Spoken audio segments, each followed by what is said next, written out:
The legend of Atlantis has enthralled us for millennia, a powerful island civilization that vanished beneath the waves in a single cataclysm. In Plato's dialogues, Timaeus and Critias, written c. 360 BC, Atlantis first appears as a story Solon, the great Athenian statesman, learned from Egyptian priests. Plato frames Atlantis as a distant realm beyond the Pillars of Hercules, usually taken to mean the Strait of Gibraltar, an island larger than Libya and Asia Minor combined, whose wealthy, sophisticated people once threatened all of Greece before divine retribution destroyed them. These classical texts describe magnificent, concentric rings of land and sea, a grand capital ringed by canals and towers, ringed with gleaming temples of red, white, and black stone. At the heart of the island stood a huge mountain and an elaborate palace built by the sea god Poseidon for his mortal descendant, King Atlas. The Atlanteans became incredibly rich and powerful, but also corrupt and hubristic, waging war across Africa to Egypt and Europe to Tyrrhenia, before the virtuous Athenians repelled them. Then violent earthquakes and floods occurred, and in a single day and night of misfortune, the island of Atlantis sank into the sea. Plato's story was framed as an allegory. In Timaeus, a character recalls an old record that your state, Athens, stayed the course of a mighty host, starting from a distant point in the Atlantic, thus setting a mythical stage for Greece's virtues. The dialogues explicitly say the tale came to Plato via Solon, who heard it from an elderly priest in Sais, Egypt. According to later writers like Plutarch, the priest at Sais was called Sancus, who told Solon that some 9,000 years before Plato's time, Atlantis had fought with ancient Athens. Whether Solon's poem of Atlantis ever really existed is doubtful, and no other independent ancient source mentions Atlantis. Plato's own account is the sole origin of the legend. Even in antiquity, some thought Plato must be inventing. Aristotle quipped that Plato conjuring nations out of thin air. Plato's description of Atlantis is grandiose. He writes that the Atlantic Ocean was then navigable and that beyond its mouth lay this enormous island, larger than Libya and Asia, i.e. Asia Minor combined. The Atlanteans were the offspring of gods and humans. Poseidon had married a mortal woman and sired 5 pairs of twin sons, assigning each twin a portion of the island. The central husband and wife line descended from King Atlas, giving his name to the island, the ocean, and its capital city. Plato's account details the island's structure. A high, sacred mountain surrounded by a series of concentric rings of sea and land. To supply fresh water and trade, the Atlanteans cut massive canals through these rings and built bridges and docks. The walls of each ring were faced with brass, tin, and the fabled metal orichalcum. The entire city gleamed with riches. Gold, silver, and other exotic goods filled its temples and homes. In many ways, Atlantis's culture echoed Plato's own ideal society in the Republic, yet with a perverse twist. Plato meant Atlantis to be a cautionary mirror to Athens. His dialogues imply that Athens represented the virtuous, perfect state, while Atlantis exemplified the opposite, a powerful realm whose morality decayed as it grew arrogant. Ultimately, the gods punished the Atlanteans for their hubris. As Plato narrates in Critias, after their wars, the gods unleashed catastrophic earthquakes and floods. In a single day and night, all sank into the earth, and the island of Atlantis, in like manner, disappeared in the depths of the sea. Plato even suggests that lingering mud shoals from the sunken island make navigation impassable there.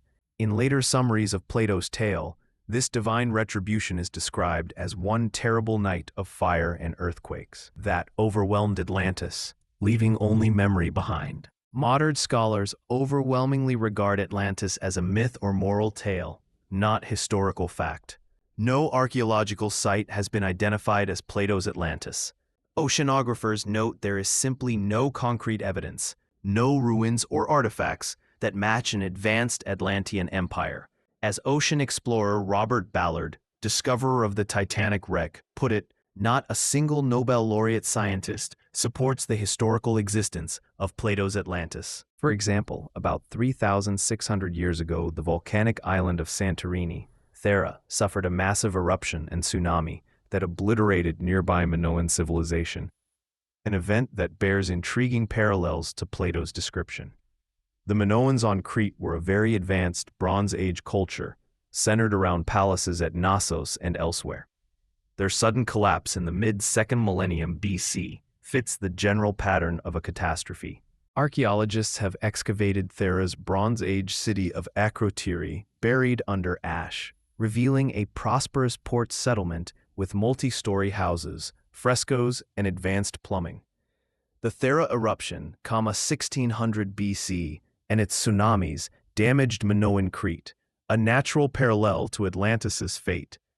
However, neither the timing nor geography align perfectly with Plato's tale. Santorini lay squarely in the eastern Aegean, not beyond the Pillars of Hercules in the Atlantic, and radiocarbon dating suggests the eruption was well before 9600 BC, the date Plato would imply for Atlantis' destruction.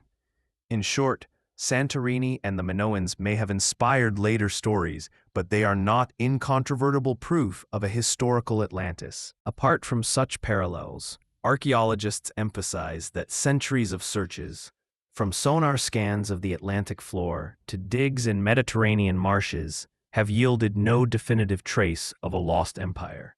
As One World Oceanographic Institute history notes, countless claims to have found Atlantis have arisen, but no conclusive evidence of its existence has ever emerged. In fact, most geologists and oceanographers point out that a true continent cannot simply collapse in a day. The theory of plate tectonics shows that entire landmasses don't suddenly vanish. The idea of a sunken super-island like Atlantis contradicts our understanding of geology. Some sites once claimed as lost continents, like Lemuria in the Indian Ocean or Mu in the Pacific, have been thoroughly debunked by science. In short, while astounding underwater landscapes and ancient shipwrecks continue to be found around the globe, no discovery has matched the spectacular empire described by Plato. Still, the mystery of Atlantis has led investigators to propose countless locations across the globe. Virtually every ocean and sea has been suggested at one time or another.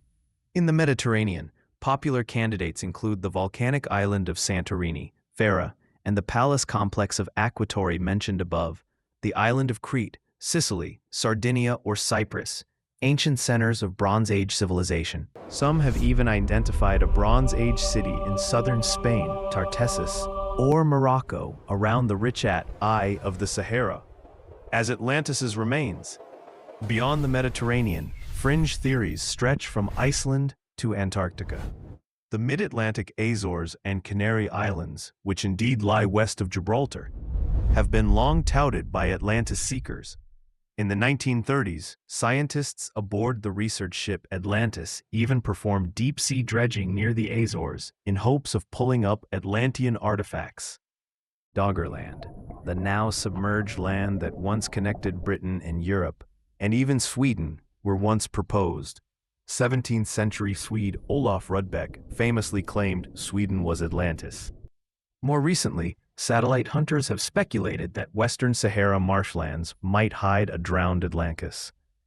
In the New World, alleged underwater formations off Cuba or the Bahamas occasionally make headlines as Atlantean ruins, despite usually being natural geology. Other daring proposals have floated Atlantis off the coasts of Antarctica or South America, or buried under India.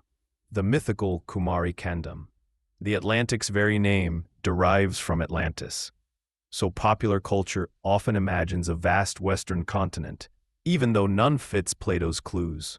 First Mediterranean sites: Crete, Minoan civilization; Santorini, Thera, massive volcanic eruption; Sicily, Sardinia, Cyprus, Tartessos in Spain.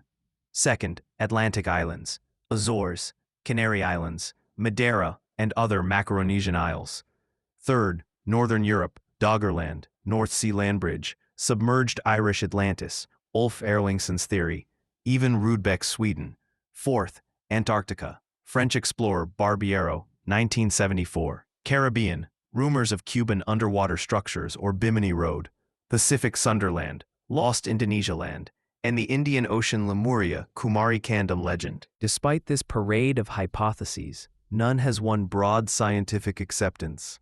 Every candidate has fatal flaws, wrong era, inconsistent geography, or simply no evidence. For instance, studies show the Canary Madeira geology has risen rather than sunk in recent millennia, undermining claims they once drowned. Meanwhile, the Azores sit on an ancient plateau, not a quickly vanished continent. Plato's Atlantis was never meant just as history. It has always been a story with meaning. Plato himself used it to illustrate ideas about ideal societies, human nature, and morality.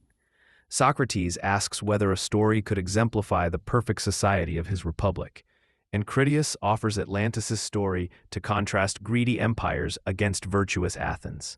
Modern scholars like James Romm note that Plato's themes, divine versus human, ideal society versus corruption, run through much of his work, and Atlantis was a vehicle for those ideas. In the dialogues, Atlantis itself is the bad guy in Plato's story, whose downfall serves as a cautionary tale about hubris. Over the centuries, Atlantis has inspired countless utopian and dystopian works.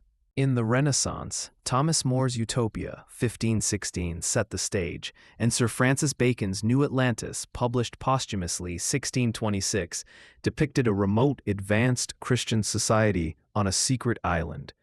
In these, Atlantis became shorthand for a visionary ideal society, unlike Plato's more ambivalent use. In the Victorian era, former Congressman Ignatius L. Donnelly fused Atlantis with the biblical flood in his famous 1882 book Atlantis. The Antediluvian World. Donnelly portrayed Atlantis as the cradle of all human civilization, an advanced race of supermen whose genes seeded the Mayas, Hindus, Greeks, and others. His sensational claims, at one point noting Atlantis was destroyed by the same great flood in Genesis, touched off a craze of pseudo-historical writing. Donnelly's ideas, in turn, were absorbed into late 19th, early 20th century theosophy and New Age thought. For example, occultists like Helena Blavatsky and modern fringe authors often blend Atlantis with lost continents such as Lemuria or Mu, or even ancient aliens. In popular culture, Atlantis endures in movies, novels, and TV. Jules Verne's 20,000 Leagues Under the Sea imagines Captain Nemo exploring Atlantean ruins on the ocean floor. Adventure films like Journey to the Center of the Earth and modern documentaries and series, even Netflix's Ancient Apocalypse, invoke Atlantis as the ultimate mystery. Video games, comics, and fiction regularly use Atlantis as a trope for a lost civilization with advanced tech. Honestly, Even Nobel laureate the scientists purpose of this joke new about exhibit is Atlantis to tell the as true ballad story. quips. When I While first real found the underwater Titanic, archaeology, I couldn't tell Titanic the true Black story. Sea civilization's That it was actually hydrothermal sponsored vents by naval turns up intelligence verified wonders. to use the No Nobel Titanic as a laureates cover have ever said for a Plato's Cold Atlantis War was real. story. Yet the idea of a drowned utopia continues to fuel the imagination.